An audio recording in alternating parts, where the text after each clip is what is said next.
Mercredi 8 mai 2024, 11h15, dans ma chambre à Querbian. 3 semaines sont passées depuis le dernier écrit. Lundi après-midi à Paris, j'avais terminé l'opération bagage. Nous partions le lendemain, hier donc, mardi 7 mai. Nous prenions le train à 8h30. Le matin, gare Montparnasse, pour arriver à 11h30 à Auray. Prendre ensuite l'autobus et arriver à 12h30 à Querbian. Le voyage était prévu de longue date. Et je me levais lundi matin avec la perspective, unique et déterminée, de boucler les bagages. J'ai besoin de toute ma concentration pour ce genre de préparatifs. La journée y serait consacrée, je n'anticipais aucune autre activité susceptible de mobiliser quelques atomes de mon énergie ou de mon attention. Je fus si sérieuse et appliquée, bouchant même mes oreilles avec des boules tièses externes, donc sans écouter le plus modeste extrait de roman ou de biographie littéraire, que je parvins au terme de ma besogne aux alentours de 15 heures. Je porte désormais des bouchons d'oreilles externes, c'est-à-dire des boules tièses classiques achetés en pharmacie, que je ne malaxe pas, que je laisse en l'état, entourées de leur fine enveloppe de coton. Je les place de façon à boucher mon oreille au-dessus de la membrane externe protégeant le conduit auditif et maintiens l'ensemble à l'aide d'un serre-tête et d'un casque audio. Le système n'est pas d'une grande simplicité, mais il m'évite des allergies dans les oreilles. J'ai trop porté dans le passé des boules tièses à l'intérieur de mes tympans. J'ai dû imaginer cette nouvelle méthode, indispensable dès lors que j'entame un effort inaccoutumé. Je m'accordais donc, après les bagages, une fin d'après-midi de loisirs, de détente ou de vacances. Je n'entreprendrais rien de difficile. Roland et moi n'avions même pas prévu notre pause déjeuner ensemble qui nous aurait déconcentrés. Nous sommes sortis plus tard, aux alentours de 18h, chez Mario, où nous avons pris du bon temps en appréciant un dîner anticipé lorsque Roland lui-même terminait ses bagages. J'ai donc quitté l'appartement à partir de 15 heures et suis sortie marcher pour respirer tranquillement l'atmosphère de Paris. Il faisait beau. Caporal, mon petit chien, m'accompagnait avec entrain. Christopher Minier et Livia m'avaient chacun déposé une lettre orale d'environ 20 minutes sur WhatsApp. J'échange ainsi de façon décalée chaque jour avec Livia et fréquemment avec Christopher.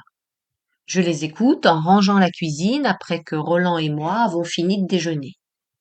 Nous nous en étions abstenus lundi, la cuisine était en ordre, j'avais en conséquence choisi d'écouter mes deux amis en appréciant le moment, c'est-à-dire en marchant dans les rues ensoleillées du quartier, suivi par mon fidèle caporal. Je fus étonné par la durée relativement longue de la lettre de Christopher. Nous étions pourtant arrivés, d'après mes souvenirs, presque au terme de nos échanges du moment. Je ne lui avais pas envoyé de nouveaux textes qu'il aurait entrepris de commenter. Nos récents messages, décalés, concernant mes dernières pages, commençaient à s'épuiser. Je l'écoutais. Il me parlait, en détail, de Jean-Denis Lest, l'un de ses amis d'enfance, médecin de nos âges, qui ne s'est jamais marié et sur lequel je l'avais interrogé. Je lui avais demandé s'il voulait bien satisfaire ma curiosité et m'éclaircir sur ce que fut sa vie affective d'adulte, d'où la durée du message. Il me raconta avec gentillesse, bienveillance et empathie ce qu'il savait des relations de son ami avec les femmes. Il estime et apprécie Jean-Denis. Tu comprends, m'a-t-il dit, il ne s'est pas marié parce qu'il a manqué les occasions où il est plus facile de rencontrer quelqu'un. Les occasions qu'il évoquait signifiaient les années d'études ou éventuellement le travail en début de carrière lorsque quelques-uns des collègues autour de soi vivent encore en célibataire.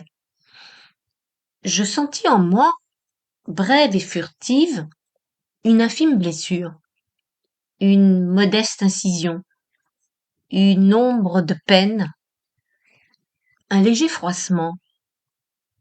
Je pensais à Simon, qui a maintenant 30 ans, qui vit seul, qui n'a pas connu d'histoire d'amour dont il aurait du moins choisi de nous parler.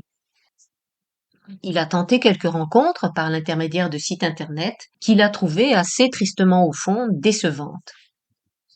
Légère blessure et modeste crissement. Mais je suis désormais une personne sage. Je ne m'inquiéterai pas. Je me suis tourmentée pour les études de Simon et de Marc, parce que Roland et moi pouvions concrètement les aider. Mais que pourrions-nous donc faire concernant la vie amoureuse de Simon? Rien. Si ce n'est l'aimer, si ce n'est participer à notre façon à son bonheur. Si l'amour un jour devait s'épanouir dans sa vie, son équilibre personnel, à coup sûr, y contribuerait amplement.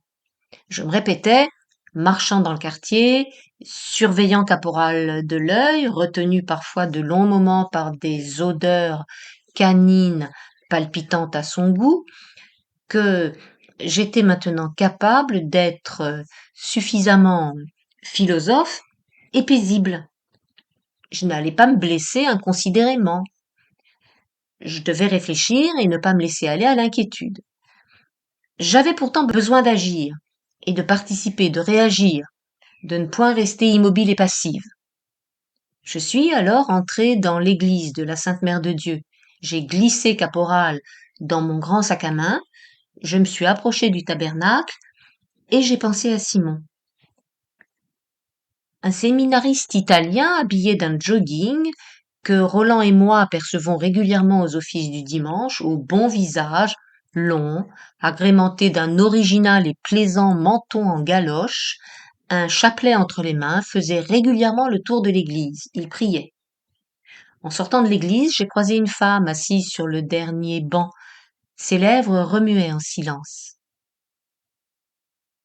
Je suis maintenant à Kerbian. Hier, j'ai marché sur la plage, suivi par Caporal, sous un éblouissant soleil.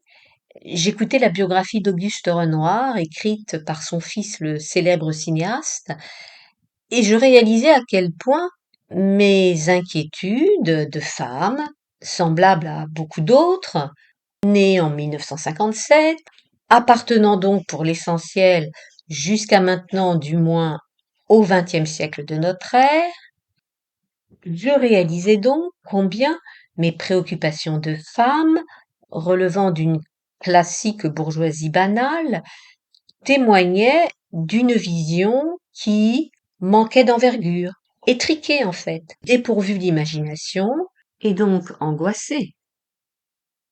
Découvrir la vie de Renoir m'a fait du bien. Cet homme n'a évidemment que peu en commun avec Simon.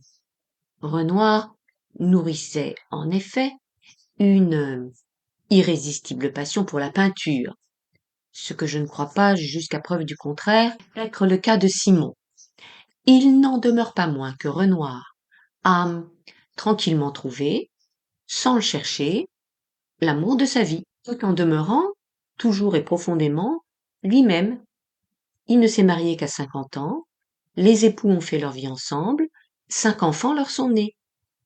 Mon garçon, que j'aime, est loin d'être habité par la passion dévorante de la peinture. Il ne tient cependant qu'à lui-même de vivre en paix et dans l'harmonie, quels que soient ses goûts et ses intérêts, et il n'est pas exclu que son équilibre personnel soit comparable à celui de Renoir comme à celui, en réalité, de tout être humain. Trouver son propre bonheur intérieur n'a évidemment rien à voir avec le génie de la peinture, en l'occurrence. Cette faveur peut être prodiguée, Dieu merci, à tout un chacun.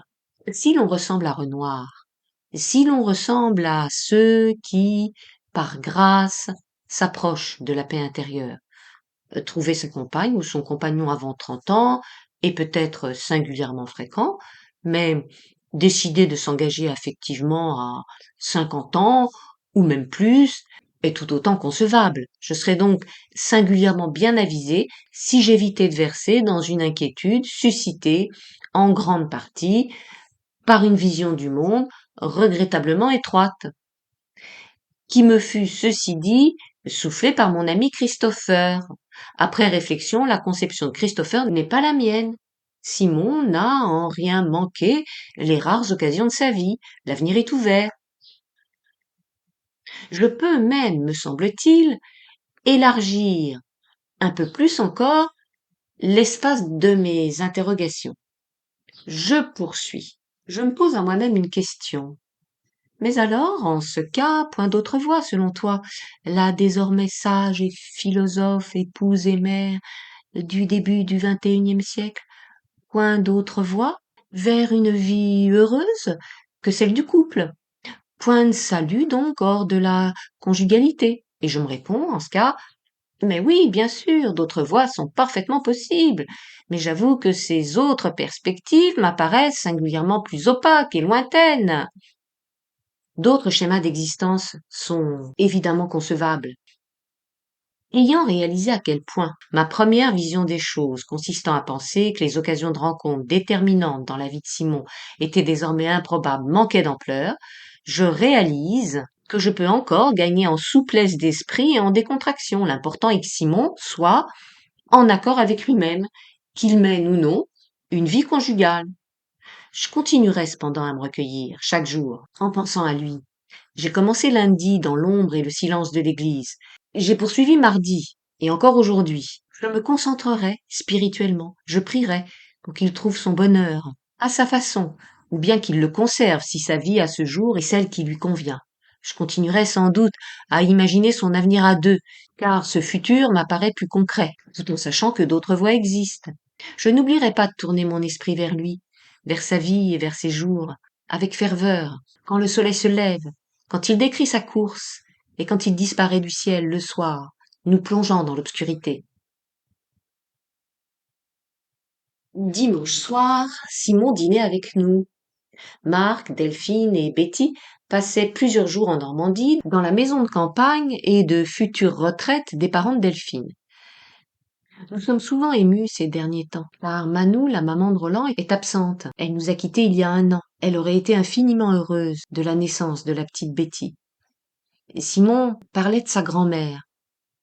Toi et Manou, vous vous ressembliez, disait-il à son père. Oui, c'est vrai, répondis-je, mais précise un peu, dis-nous de quelle façon. On pense tous, c'est bien certain, à une évidence, c'est que, pour tous les deux, l'amour passe par la nourriture. Mais il y avait autre chose. Raconte, tu penses à quoi? Eh bien, quand ils étaient ensemble, tous les deux, on voyait qu'ils s'aimaient. Ils n'avaient pas besoin des mots. Le lien était puissant entre eux, solide, comme les arches du pont du Gard. Ce sont de belles phrases, de bons moments que nous vivons ensemble. Un ange passe. On a envie de retenir ces paroles dites par un petit-fils qui évoquent les relations entre son père et la mère de celui-ci. On a envie de s'arrêter et que demeure le souvenir. Et moi? Demandai-je à Simon. Est-ce que tu trouves que je ressemble à ma mère? Peut-être, oui, un peu. Pas mal, en fait. Oui, d'accord, mais moi, je ne suis pas aussi sévère, je n'ai pas la dent aussi dure. C'est vrai, elle juge facilement et toi non, tu es plus gentil. Mais malgré tout, vous avez des points communs. Pas du tout, je ne vois pas. Vraiment, franchement, je suis beaucoup plus douce. La conversation suivit son cours, elle traversa d'autres paysages lorsque Roland revint à l'un de ses propos qu'il me sert très régulièrement en ce moment, au moins 1 fois par jour. Il peut y revenir 2 fois, si ce n'est 3, ce dernier cas étant assez fréquent. C'est malgré tout étonnant, nous a-t-il rappelé. Un petit bébé comme Betty, on se demande vraiment à quoi elle pense. Vous imaginez ce potentiel immense, là, qui est en train de se développer? Vous rendez-vous compte? Mais calme-toi un peu, lui ai-je répondu. Elle est comme tous les bébés. On a l'impression que tu n'as jamais eu d'enfant. L'événement est magnifique, c'est l'évidence, mais elle est comme tous les bébés, arrête un peu. Si tu continues comme ça, si tout le monde agit comme toi, elle deviendra une princesse. Tu vois bien, maman, m'interrompit Simon. Tu vois. Laisse-le donc dire s'il est content. Regarde, tu ressembles à grand-mère. Cette anecdote est tout à fait légère. Je n'étais ni irritée, ni gênée par l'obsession récurrente de Roland. J'éprouvais simplement l'envie de lui apprendre que nous n'avions pas exactement la même sensibilité relative à l'émerveillement ressenti devant ce petit enfant que nous accueillons avec bonheur. Mon apparente vivacité n'était pas sérieuse. Elle était destinée à susciter l'échange ainsi que le sourire. Simon le comprenait, de même que Roland. La ressemblance avec ma mère était superficielle. Je parodiais inconsciemment son attitude. Mais pour la blague, l'amusement, maman, quant à elle, ne plaisante pas quand elle s'engage dans une discussion où son désir de convaincre se teinte visiblement d'une forme d'agressivité incontrôlée. Betty est aimée. Elle a été attendue. De notre côté, celui de Roland, Simon et moi, elle est le premier enfant qui nous arrive. Quant à la famille de Delphine, ses deux frères sont en couple et les cousins, cousines en bas âge sont déjà au nombre de 3. Les parents de Delphine connaissent sans nul doute une grande joie avec la naissance de Betty, mais elle n'est pas pour eux la toute première. Nous sommes heureux quand nous voyons la petite. Elle était à la maison mercredi dernier, le 1er mai, qui était férié, il y a exactement une semaine. Nous avions accueilli Delphine, Marc et Betty, accompagnés de Simon. Nous avons déjeuné ensemble. Betty est sage. Elle dort, elle se concentre pour grandir, elle est sérieuse. Cette expression profonde et consciencieuse me frappe chez tous les nourrissons. Son petit corps n'a pas de fermeté, sa tête et son dos doivent être maintenus. Il gagnera en robustesse. Je l'ai brièvement gardé le surlendemain, le vendredi 3 mai. Marc et Delphine avaient rendez-vous avec les ouvriers au 3e étage pour discuter d'un plafond qui ne leur convient pas. Ils nous avaient laissé Betty, qui dormait, qui se concentrait pour grandir. Lorsqu'elle ne se consacre pas à cette tâche essentielle, elle se réveille pour se nourrir. Ce qu'elle fit en l'absence de ses parents, elle a bu son biberon, le premier que je lui donnais. Calme et absorbée, elle s'est scrupuleusement appliquée à se nourrir afin de grandir. Plus tard, elle s'éveillera à la conscience. Elle est un petit être de matière et d'esprit, mais où la place de la matière en ce moment est primordiale. Des jours passent ensuite où nous ne la voyons pas. Nous sommes mercredi, Marc et Delphine sont en Normandie, Roland demande des photos gentiment pour montrer qu'il s'intéresse, et la petite est mise en scène. Nous recevons son image sur nos téléphones. Son corps est enveloppé dans un drapeau de l'OM. Cette photo nous était parvenue alors qu'avait lieu la demi-finale de la Coupe de la Ligue des Champions. Le PSG rencontrait Dortmund. Les deux frères de Delphine étaient en Normandie avec Marc et Delphine. Ils étaient tous rassemblés autour de leurs parents. L'un des frères est, à ce qu'il paraît, un fervent supporter de l'OM. Je soupçonne qu'il souligne inconsidérément son inclination en faveur de l'équipe marseillaise pour la blague, afin de provoquer Simon qui, depuis son plus jeune âge, se passionne pour son équipe parisienne. Thierry, le frère déloyal de Delphine, avait enveloppé la petite du drapeau de l'OM pour ennuyer Simon. Nous avons eu une autre photo le même soir. Betty était allongée sur un tapis, entourée des nombreux jouets qui lui avaient été offerts depuis la naissance. Elle avait une tétine dans la bouche. D'autres photos encore sont apparues sur notre groupe WhatsApp. 2 semaines après la naissance, Delphine avait allongé Betty sur une couverture spéciale anniversaire dont elle avait entouré le chiffre 2 ainsi que le mot semaine. Elle nous signifiait ainsi que le jour était celui de son anniversaire. Ces multiples comportements de Delphine, de Roland, sont issus d'excellents sentiments. Roland manifeste ainsi son amour et l'attention qu'il accorde à l'enfant. Et les liens passent par la photo. Les groupes WhatsApp et autres mails ou SMS favorisent, d'autant plus lorsqu'un enfant est petit, la transmission des photos. C'est gentil et mignon, mais je perçois en moi une pointe d'inquiétude. Betty a sa petite personnalité. Ne risque-t-elle pas d'être happée par ces clichés que même le grand-père demande, des clichés qui sont susceptibles de lui voler son âme? Les adultes devraient bel et bien se calmer et avoir conscience qu'un enfant qui sans cesse se trouve cerné par cet œil qui s'appelle appareil numérique, qui crée des images et qui ensuite les transmet par monts et par vaux, cet enfant donc ne peut-il être incité à penser que cette approche est importante? alors que ces recours à l'image ne s'épanouissent qu'à défaut de vraies relations réellement significatives. La belle-mère a, de plus, commencé à maugréer lorsqu'elle a vu la tétine dans la bouche du nourrisson. Mais regarde donc, a-t-elle dit à son mari franchement, lui mettre une tétine dans la bouche, qu'est-ce que ça veut dire? Ça signifie tais-toi, laisse-nous tranquilles, suce. Jamais mes enfants n'ont eu la moindre tétine. J'exagère, je sais. Mais à qui pourrais-je raconter mes vétilleuses irritations, si ce n'est à mon lecteur, idéal, empathique et aimant